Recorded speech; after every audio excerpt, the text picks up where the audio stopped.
Good morning friends. I hope आप सभी घर पे अच्छे से होंगे। जैसा कि मैंने अपने इंट्रोडक्शन क्लास में चर्चा किया था कि पार्टनरशिप का मैं स्टार्ट करूँगा। पहले पार्टनरशिप का जो हमारा पहला चैप्टर है वो है फंडामेंटल ऑफ पार्टनरशिप फॉर्म्स। कि फंडामेंटल्स मतलब कि बेसिक्स उसके क्या है। पार्टनरशिप्स में हमें पहले बेसिक्स क्या जानना है ये देखना है। तो सबसे पहला तो कुछ उसकी थ्योरी पार्ट में like a definition of partnership,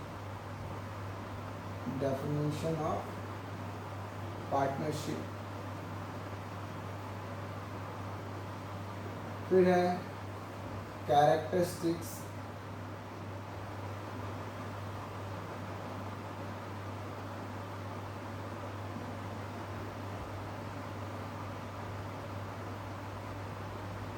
पहले इन दोनों की चर्चा करते हैं। डेफिनेशन क्या होता है? डेफिनेशन बड़ा सिंपल सा है।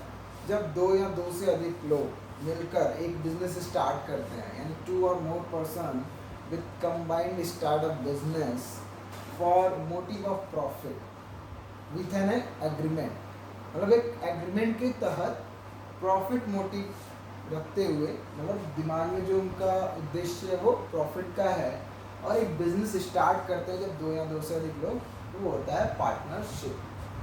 ऐसा क्यों कहा?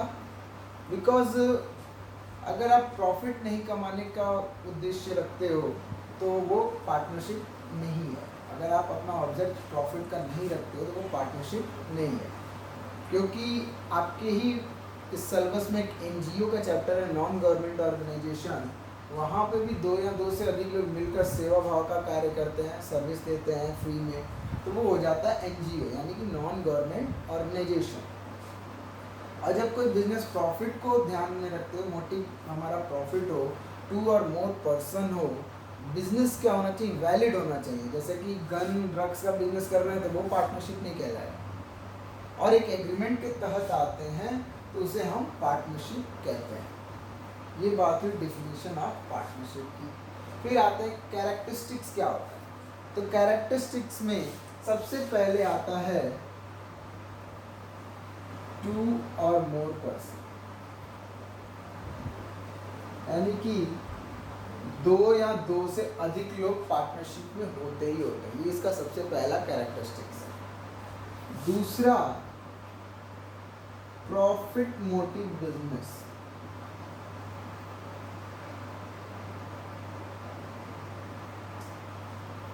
यानी कि जो बिजनेस होना चाहिए उसमें हमारा सबसे पहला ऑब्जेक्ट होना चाहिए प्रॉफिट कमाने का। तीसरा है profit sharing ratio. Profit sharing, जब दो या दो से अधिक लोग बिजनेस चला रहे हैं और मान लो एक प्रॉफिट हुआ तो जाहिर सी बात है वो प्रॉफिट को क्या करेंगे? शेयर करेंगे। क्या करेंगे? शेयर करेंगे। चौथा है वैलिड बिजनेस।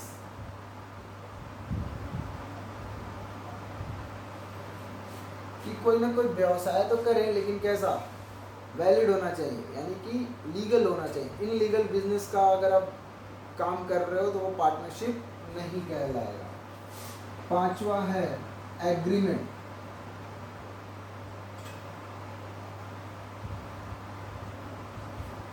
एग्रीमेंट मतलब यहाँ पे कैरेक्टरिस्टिक्स क्यों है? क्योंकि जब दो या दो से अधिक लोग पार्टनरशिप बिजनेस में हैं तो उनके बीच कोई ना कोई क्या होगा? एग्रीमेंट होगा। ये भी इसका एक कैरेक्टरिस्टिक्स है। And last, principal and agent relationship. Principal and agent relationship.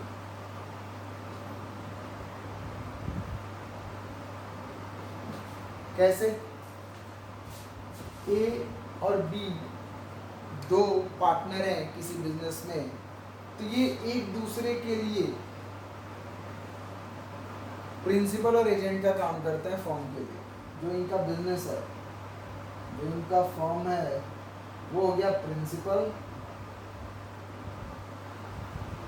और ये दोनों इस बिजनेस के एजेंट है। ये दोनों इस बिजनेस के क्या है? एजेंट है। और प्रिंसिपल भी है क्योंकि मालिक भी है। ये फॉर्म को जब हटा दें तो ये मालिक कौन दिखता है? ए और बी। तो इस प्रकार कैरेक्टरिस्टिक्स है पार्टनरशिप का है, मैंने आपको बताया, और भी बहुत सारे हो सकते हैं। तो ये बेसिक्स था कुछ पार्टनरशिप का। अब इसके बाद अगर हम आगे बढ़ें तो पार्टनरशिप में जो सबसे पहली बात आती है कि किसी दो पार्टनर्स के बीच में कोई ना कोई एग्रीमेंट होना चाहिए। अब एग्रीमेंट कैसे हो सकता है? तो एग्रीमेंट दो तरीके से हो सकता है।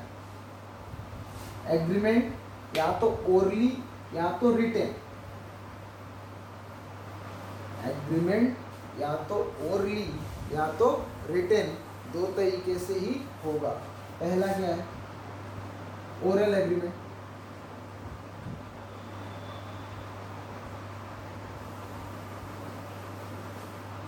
और दूसरा है रिटेन एग्रीमेंट।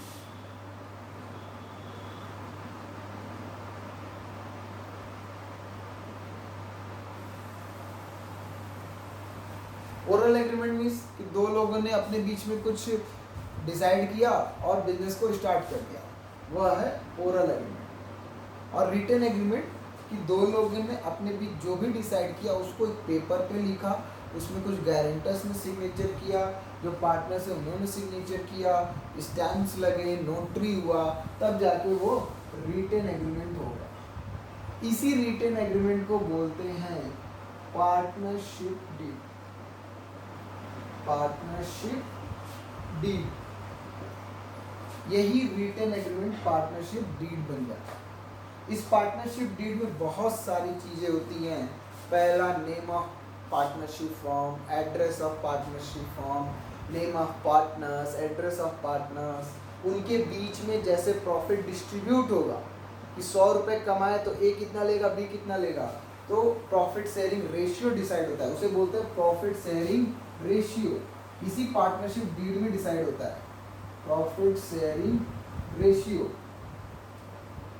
उनके बीच इस डीड में ये डिसाइड हो सकता है कि सैलरी कैसे पार्टनर्स लेंगे, फिर कमीशन कुछ मिलेगा कि नहीं मिलेगा, जो उन्होंने कैपिटल लगाया उस पर इंटरेस्ट मिलेगा कि नहीं मिलेगा, यानी कि interest on capital, interest on drawing, बहुत सारी चीज़ें इस पार्टनरशिप डीड में वो लिख सकते हैं जिस चीज़ पर वो सहमत होते हैं। तो आपको समझ में आ रहा होगा कि जो उनके बीच एग्रीमेंट होता है वो दो तरीके से हो सकता है, पहला ओरल, दूसरा है रिटेन। रिटेन एग्रीमेंट को ही हम पार्टनरशिप डीड कहते हैं।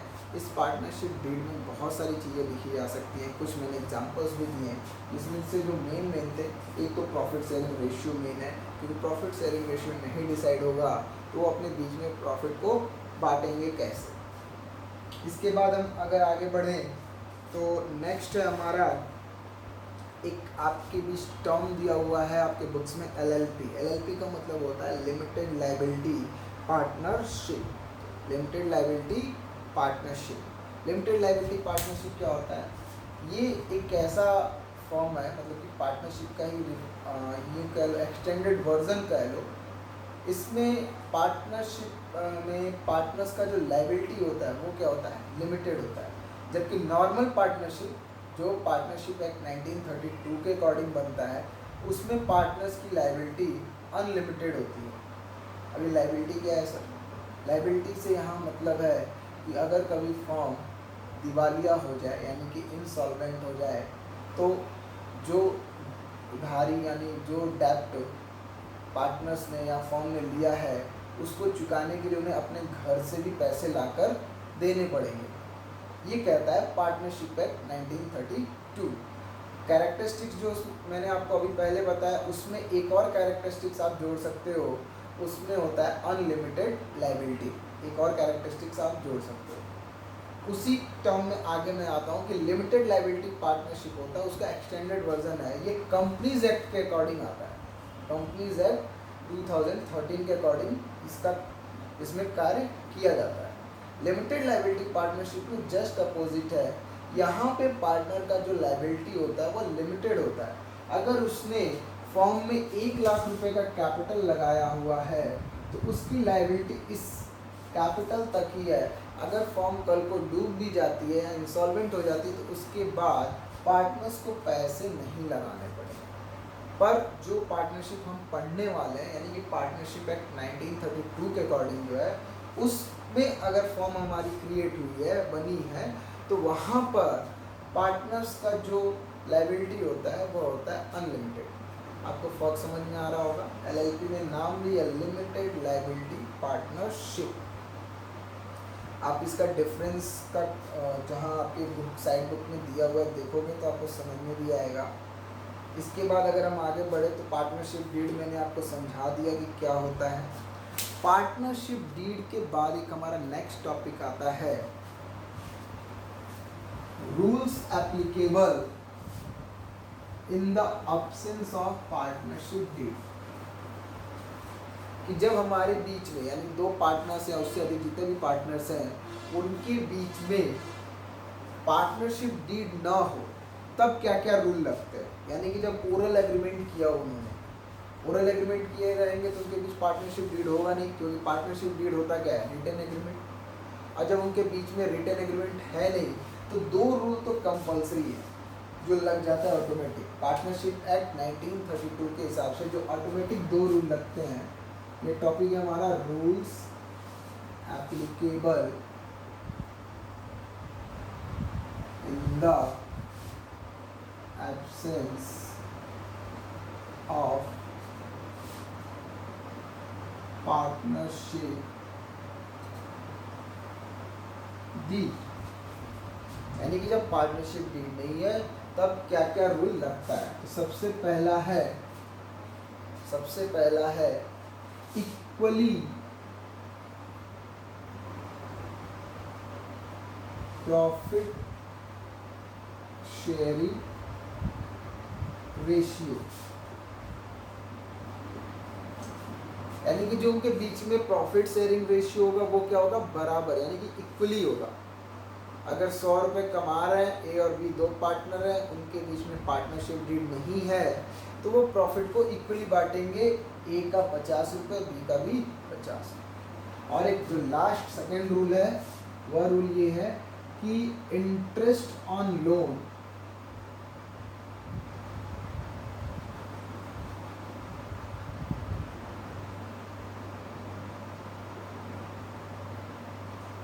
at the rate 6% on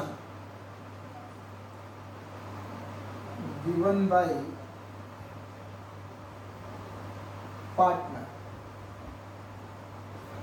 partner के द्वारा दिए गए लोन पर इंटरेस्ट का रेट 6% होगा।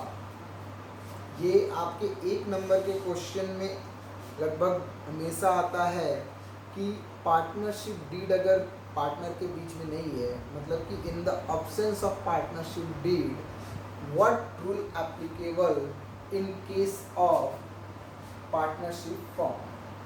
तो सबसे पहला कि उनके बीच में इक्वली प्रॉफिट शेयरिंग रेशियो होता है, और दूसरा interest on loan given by partner, यानी कि जो पार्टनर ने लोन दिया है उस पर इंटरेस्ट 6% के रेट से होता है।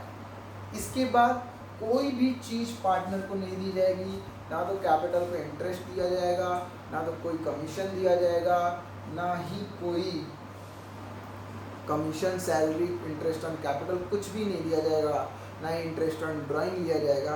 कोई चीज़ एप्लीकेबल नहीं है। आगे बढ़ते हैं।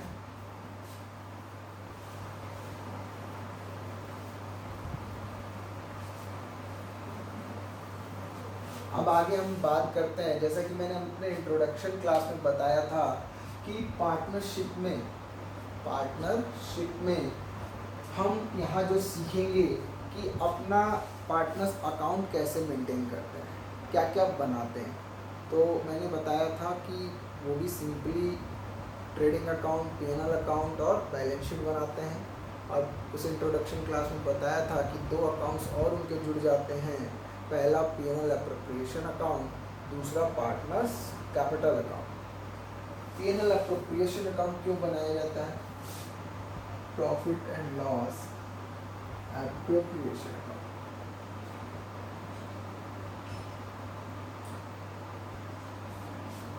जरा समझिएगा कि जब आप पिछले साल P&L अकाउंट बनाते थे तो उसमें आने वाले नेट प्रॉफिट को बैलेंस शीट में कैपिटल में ले जाकर जोड़ देते थे, ऐसा करते थे।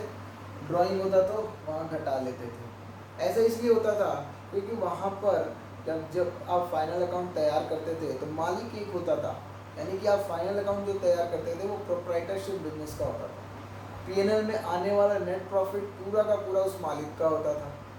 तो आप क्या करते थे, उसको ले जाकर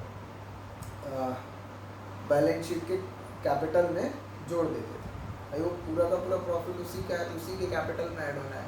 बट यहाँ पर जब पार्टनरशिप बिजनेस हो, यानी कि जब दो या दो से अधिक लोग मिलकर कोई बिजनेस कर रहे हैं तो वो पार्टनरशिप हो गया। अब उस पार्टनरशिप बिजनेस में होने वाला प्रॉफिट किसी एक का तो होगा नहीं, दो या दो से अधिक लोगों का होगा। जब दो या दो से अधिक लोगों का है तो पीएनएल के बाद, यानी कि पीएनएल में जो प्रॉफिट निकल के आता है उसको डायरेक्ट ले जाकर बैलेंस शीट में नहीं ऐड करते हैं कैपिटल के साथ, उसको पहले पीएनएल अप्रोप्रिएशन में लाते हैं, यानी कि यहाँ बंटवारा किया जाता है प्रॉफिट का।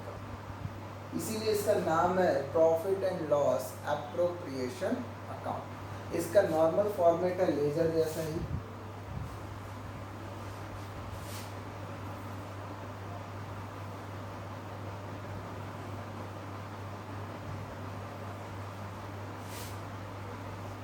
ये डेबिट साइड है, ये क्रेडिट साइड है। इस लेजर में डेट और जर्नल फोलियो का कॉलम बनाने की आवश्यकता नहीं पड़ती है, बिकॉज वो क्वेश्चन में हमारे डेट और जर्नल फोलियो वगैरह के लिए कुछ इंफॉर्मेशन गिवन नहीं करता है। सिंपली पर्टिकुलर और अमाउंट, पर्टिकुलर अमाउंट।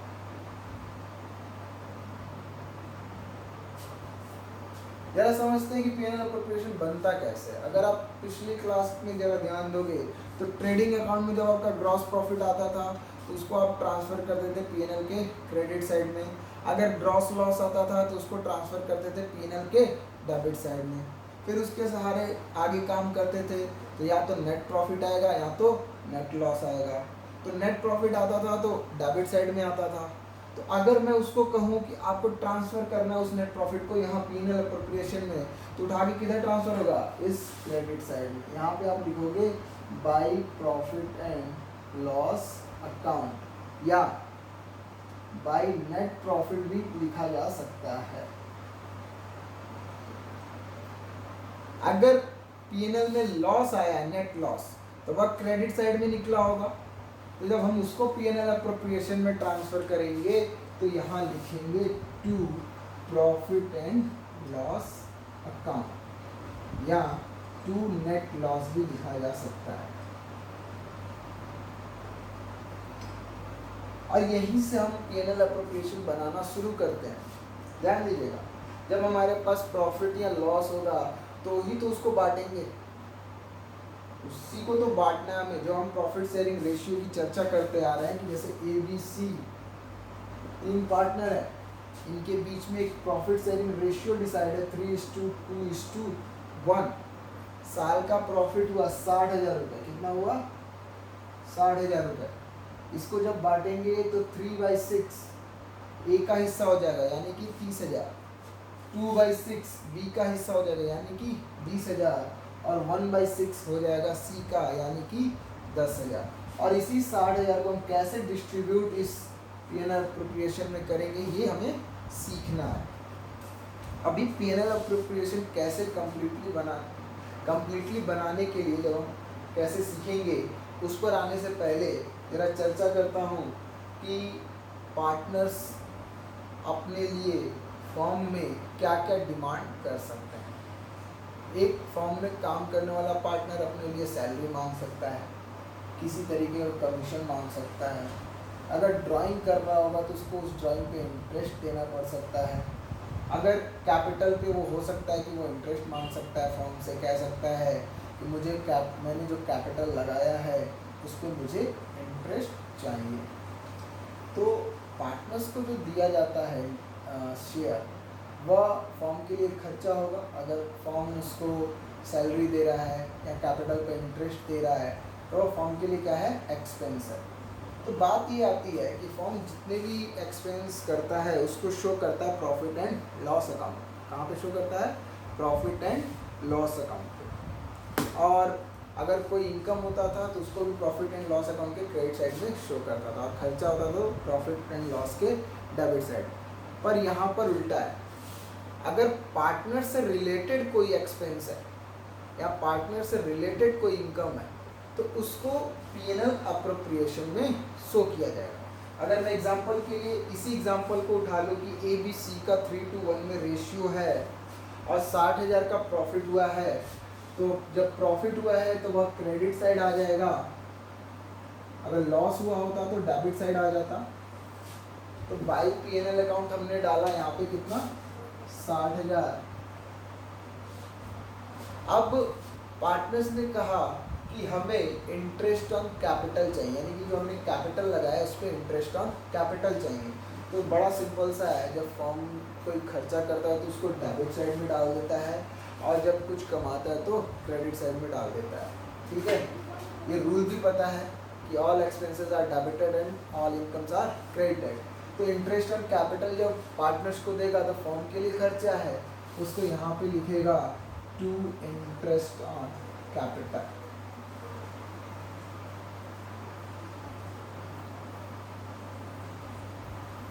मान लीजिए ABC तीनों को, A का 1,000 रुपये इंटरेस्ट आ रहा है, B का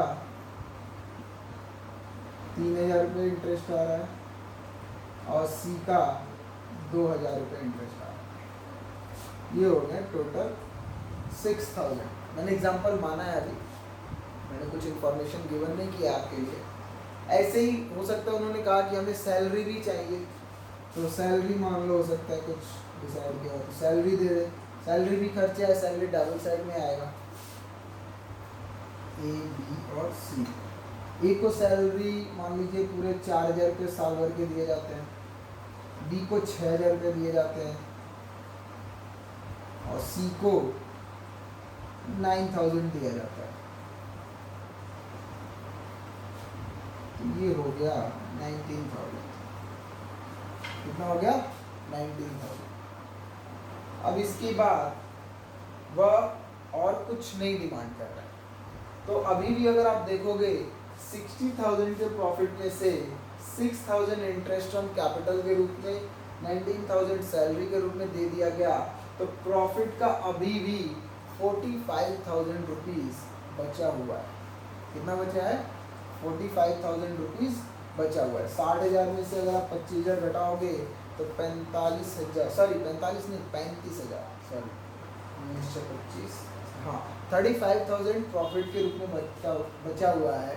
अब उस 35,000 को ये अपने पास, पार्टनर्स अपने पास इस रेशियो में 3:1 के रेशियो में डिस्ट्रीब्यूट कर लेंगे। जब डिस्ट्रीब्यूट करेंगे तो यहाँ पे लिखेंगे टू प्रॉफिट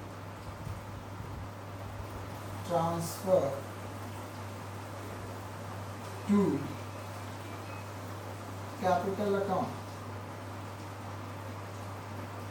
ये जो प्रॉफिट होगा ये उनके कैपिटल में ही जाके जुड़ना है। हम इसके बाद पार्टनर्स का कैपिटल अकाउंट बनाते हैं, इसीलिए ये प्रॉफिट का हिस्सा उनके उस कैपिटल अकाउंट में ट्रांसफर कर देते हैं।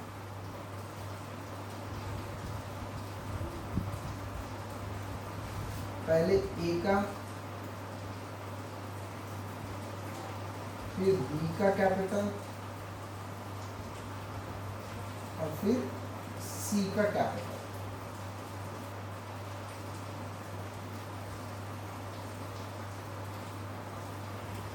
अगर आप देखो तो 60,000 में से 25,000 निकल गए, तो 35,000 प्रॉफिट के बचे, जिसमें से 3/6 यहाँ हमारा कैलकुलेशन पॉइंट में आ जाएगा, इसलिए इसको आसान कर देते हैं।